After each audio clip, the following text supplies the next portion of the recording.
Hello friends, कैसे हैं आप सब। Welcome back to my YouTube channel. तो आज हम पढ़ेंगे difference between dispersive double beam IR spectrometer and FTIR. Means instrumentation जो है इसका वो दो तरह का होता है, एक तो डिस्पर्सिव डबल बीम और एक एफटीआईआर। तो उन दोनों में क्या डिफरेंस होता है वही हम आज कवर करेंगे। ये सबसे पहले हमारा सोर्स ऑफ रेडिएशन होता है आईआर, यहाँ से हम दे रहे हैं। ये हमारे 4 मिरर लगे होते हैं, ठीक है, 4 मिरर लगे होते हैं। ये हमारा सैंपल है, ये हमारा रेफरेंस है। यहाँ पे चॉपर होता है, then monochromator, then detector, amplifier and then recorder. इसको जो है dispersive double beam IR spectrometer भी बोलते हैं, ठीक है। इसमें क्या होता है, जैसे ही हम सोर्स ऑफ रेडिएशन देते हैं तो वो यहाँ पे स्प्लिट हो जाती है 2 पार्ट्स में। ये मिरर लगे हुए हैं, मिरर से रिफ्लेक्ट होके एक रेफरेंस की तरफ जाएगी और एक सैंपल की तरफ जाएगी, ठीक है। सैंपल हमारा हम पीछे टेक्निक्स कर चुके हैं कि कौन कौन सी हम टेक्निक्स यूज़ करते हैं सैंपल के लिए। सॉलिड, लिक्विड और गैस हमारा जो सैंपल होता है उसके लिए हम अलग अलग टेक्निक्स यूज़ करते हैं सैंपल को यहाँ प्लेस करने के लिए, ठीक है। अगेन मिरर लगे हुए हैं, मिरर से रिफ्लेक्ट होकर हमारी लाइट जो है वो चॉपर के पास जाएगी। चॉपर के पास आने के बाद में यहाँ पे कनेक्ट होके ये जो रेडिएशन है वो आगे मोनोक्रोमेटर के पास जाएगी।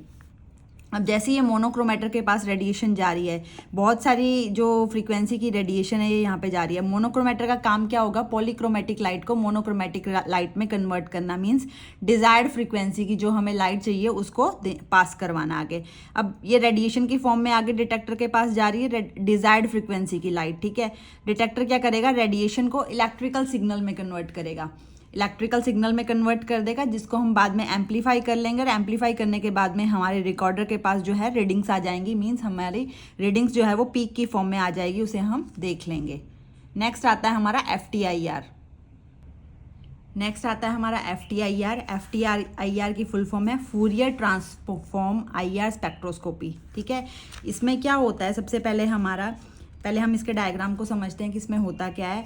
ये हमारा जैसे उसमें मोनोक्रोमेटर था, इसमें इंटरफेरोमीटर होगा, ठीक है। इंटरफेरोमीटर होगा, इसमें हमारे 2 मिरर होते हैं, एक स्टेशनरी मिरर होता है, एक मूविंग मिरर होता है। ये बीम स्प्लिटर लगाया हुआ है। जैसे ही हम आईआर रेडिएशन देंगे, बीम स्प्लिटर का काम क्या है, ये स्प्लिट कर देगा रेडिएशन को 2 पार्ट्स में।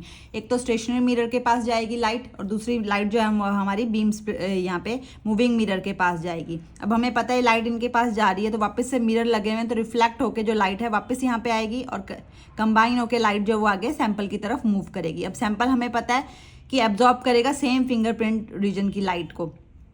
जैसे ही वो एब्जॉर्ब करेगा आगे वो डिटेक्टर के पास मूव करेगी, ठीक है। डिटेक्टर जो है इसमें पायरो इलेक्ट्रिक होता है, स्पेसिफिक डिटेक्टर ही हम इसमें यूज़ करते हैं। देन इंटरफेरोग्राम में जो है हमारी रिकॉर्डिंग आ जाती है और उसको हम मेजर कर लेते हैं। अब इसमें 2 कंडीशंस आती हैं, जीरो पाथ डिफरेंस और optical path difference. Zero path difference में क्या होगा, अब जैसे ये हमने लाइट दी, ठीक है, ये दोनों जो है सेम डिस्टेंस पे होंगे। सपोज अब ये मूविंग मिरर है, ये तो मूव भी कर सकता है, लेकिन इस कंडीशन में क्या होगा, मूविंग मिरर और स्टेशनरी मिरर दोनों जो हैं फिक्स्ड है, मीन्स मूव नहीं कर रहा है मूविंग मिरर। तो क्या होगा, कंस्ट्रक्टिव इंटरफेरेंस होगा। Constructive interference means high intensity हमें अचीव होगी when moving mirror and stationary mirror are on same distance पे होंगे। अगर वो मूव नहीं कर रहा है तो पाथ डिफरेंस जो है दोनों का जीरो हो जाएगा। इस केस में जो है जैसे ही आईआर रेडिएशन पास करेगी सैंपल की तरफ, तो हमें हाई इंटेंसिटी का जो है ग्राफ मिलेगा।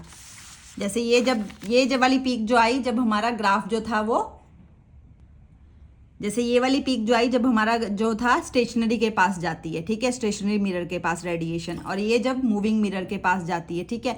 तो दोनों को जब हम ज्वाइन कर देंगे तो हमें हाई इंटेंसिटी का जो पीक है वो मिलेगा। नेक्स्ट आती है हमारी ऑप्टिकल पाथ डिफरेंस। इसमें क्या होगा, इसको डिस्ट्रक्टिव इंटरफेरेंस बोलते हैं। इसमें लो इंटेंसिटी का पीक हमें मिलेगा। कैसे मिलेगा, क्योंकि इसमें जो मिरर है वो मूव कर रहा है।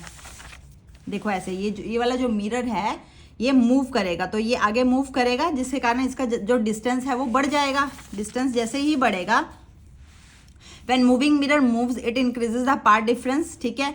तो ये वाला जो है जब हमारे स्टेशनरी के पास जा रहा था रेडिएशन, तब हमें ग्राफ मिला, लेकिन इसमें देखो नीचे से ही स्टार्ट हो गया, मींस जो हमारा पाथ डिफरेंस है वो इंक्रीज हो गया। तो दोनों को जब हम ज्वाइन करेंगे तो ये हमें ऐसे ऊपर नीचे की फॉर्म में मिलेगा और दोनों एक दूसरे के इफेक्ट को नेग्लेक्ट करेंगे, ठीक है। तो ओवरऑल बोथ कंडीशन से हमें क्या पता चलता है कि हमारा सैंपल चाहे लो इंटेंसिटी का हो, हाई इंटेंसिटी का हो, ठीक है, हम दोनों को इसमें मेजर कर सकते हैं। इसमें दोनों की आईआर रीडिंग्स जो है हम ले सकते हैं। तो यही इसका एक एडवांटेज है। कई बार इसमें डिफरेंस जो है वो पूछा जाता है कि हमारे इंस्ट्रूमेंटेशन 2 तरह के हैं, FTIR and dispersive double beam spectrometer. तो दोनों में क्या डिफरेंस है, यही डिफरेंस है दोनों में। आई होप ये वीडियो आपको पसंद आई होगी। वीडियो पसंद आए तो लाइक करें, शेयर करें, सब्सक्राइब करें। मिलते हैं नेक्स्ट वीडियो में। Thank you.